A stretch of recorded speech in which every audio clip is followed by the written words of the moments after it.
Hi guys, in today's video I'm going to talk all about which makeup products that are high-end are worth it and which things I think you can just go to the drugstore and get. So if you'd like to see this video, please keep watching. Okay, so this video was requested by a subbie. I'm sorry I can't remember your name, but I hope you're watching this.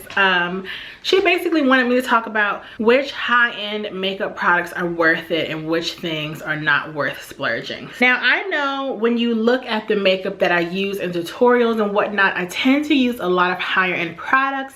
One, because being of a darker skin tone, I'm not saying I'm the darkest, but I definitely have a deeper skin tone. Honestly, a lot of drugstore products, their line isn't expansive enough. So I don't want to take the time buying things and returning them just to find something that works for me. So a lot of times out of convenience that I go to, say Sephora or Ulta, to try something that is higher end. But then there are other things that I just know I love, and I'm kind of the person, once I find something that works for me, I'm not trying 50 different products unless it's skincare, because I do feel that your skin gets used to certain products. So I'm kind of gonna go from top to bottom on my face, giving you guys things that I think are worth splurging and things you can pass. When it comes to eyebrow products, I think you can definitely save your money. I know before I started using the Anastasia Dip Brow, I was using the Anastasia Brow Wiz, but even that product is fairly pricey for how much that's actually in there. I think I was going through one of those a month. Dip Brow lasts me an entire year. That's why I like it. So in that sense, I don't mind paying the 20 so odd dollars for something, because I look at kind of the cost per use, and $20 throughout the whole year to me is actually cheaper than buying a Maybelline brow pencil every month as well. I know when I used to buy my brow products from the drugstore, it was the same thing. I would use one a month, and that gets kind of pricey. I don't really like to have to repurchase things that often. If I found a brow pomade from the drugstore, I would be willing to try it, but because I like Dip Brow so much, I'm really not in the market for any other type of gel brow products. So brow products are something that I think you can definitely save your money on. Now, I know some people will just like the higher end products, so that's also something you have to take into consideration. I tend to be one of those people, but if I find something that's just as good from the drugstore, I'm not afraid to try it. Okay, next we have primers. Now, I'll be the first to say that I don't use face primers that much.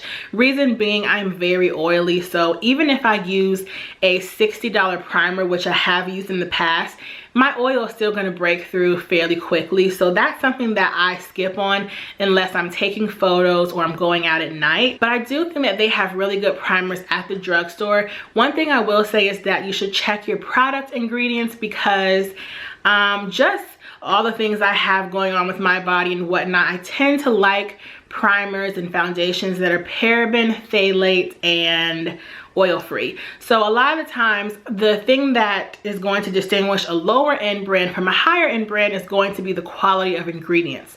Things like oils, synthetic ingredients, anything that's an additive that kind of bulks up the product, those are usually going to be seen in lower end products because they're trying to keep their costs down. But if that does not concern you, go ahead and go with a Maybelline Baby Skin or whoever makes that brand. I do know people who love drugstore primers. I don't tend to use them, but I probably would lean more towards a high-end product when looking for primers, because I think of primers as a skincare and I want to make sure I'm using quality ingredients. Now, when it comes to eye primer, like I said, because I have such oily skin, I have to use primers that are just really good. So the primer that works for my eyes is the Smashbox Photo Finish Eye, or whatever it's called.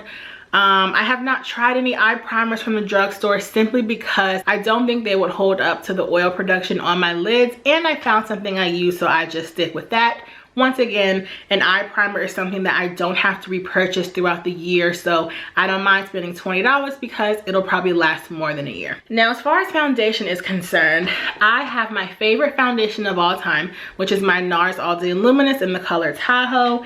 And then I have my everyday foundation that's my favorite. This is the CoverGirl Flawless Queen 3-in-1 in 805 Amber Glow. Foundation, I think, is something that you can skip on the high-end brands.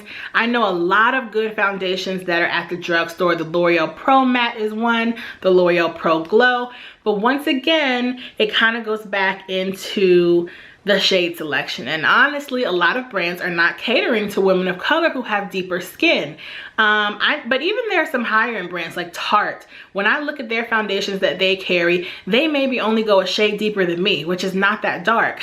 So a lot of times if you do have a skin tone that's a little more unique in terms of the undertone, or if you do have extremely light skin or extremely dark skin, it can be kind of tricky for you to find a drugstore foundation. So that's when I say going to the higher end stores is more beneficial. Plus you can test out a bunch of foundations at once.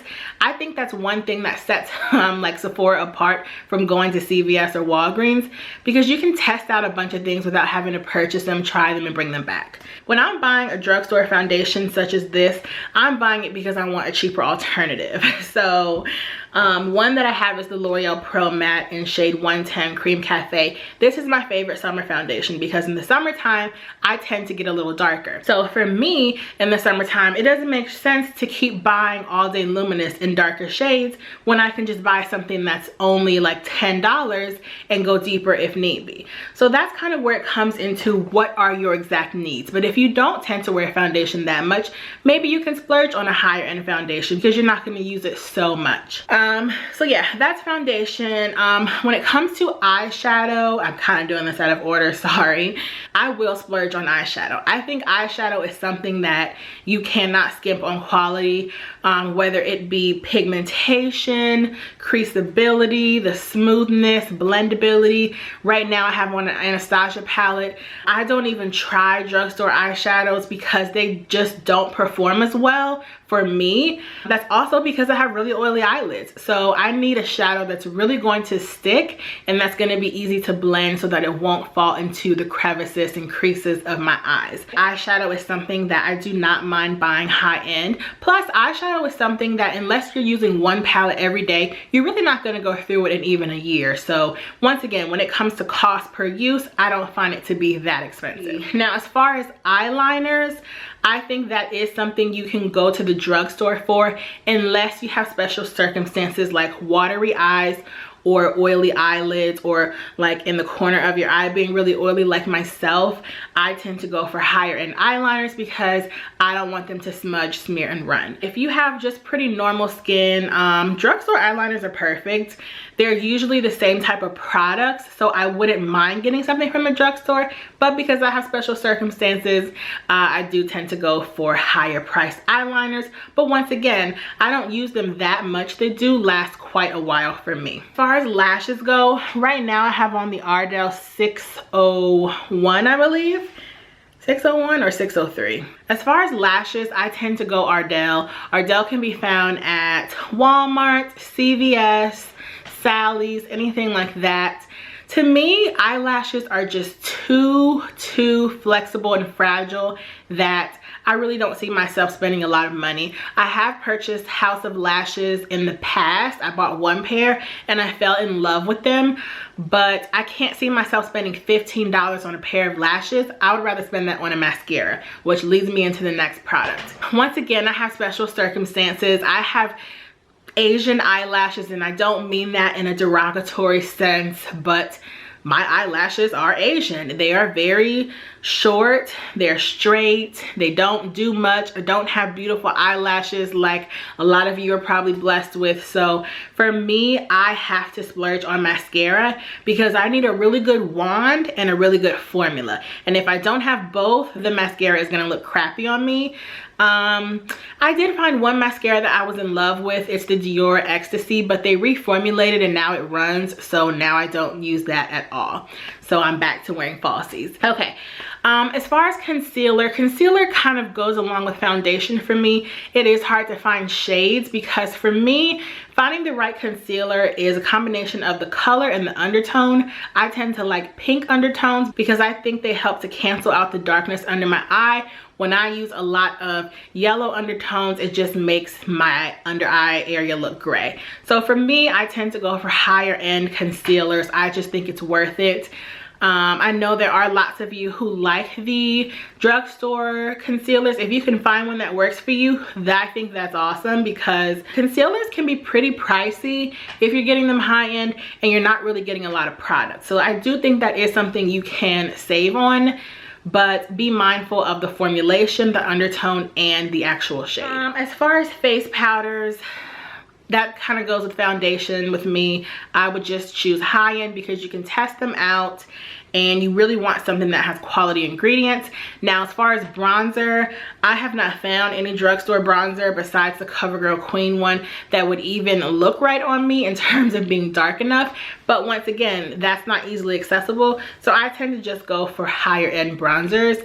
And I kind of like the way a lot of higher end bronzers look. I think they look really natural, but that's something that you can definitely buy from the drugstore and have it be nice. Let's see, lipstick. Lipstick is something that I don't think you have to go high end. Lipstick, lip gloss, lip liner, all those things I think are great from the drugstore. Now for me, I'm never ever gonna spend $30 or $20 on a lip liner. I'm just not gonna do it. I'd rather buy a really nice lipstick, but my lip liners tend to be from either Sephora brand, or NYX, because I think NYX has a lot of shades that are dupes of MAC lip liners without the price. Now, I do tend to like higher end lipsticks, but that's just a preference. I also have quite a few lipsticks from the drugstore, but I think that lipsticks are a category that you can just get something from the drugstore and it can be really nice. I don't think you have to splurge at all. Now, sometimes the formulations will be better, but if that's not something that you really care about, just go ahead and go to the drugstore and you'll probably find some very similar colors. I think that's pretty much all I have to say as far as all the categories.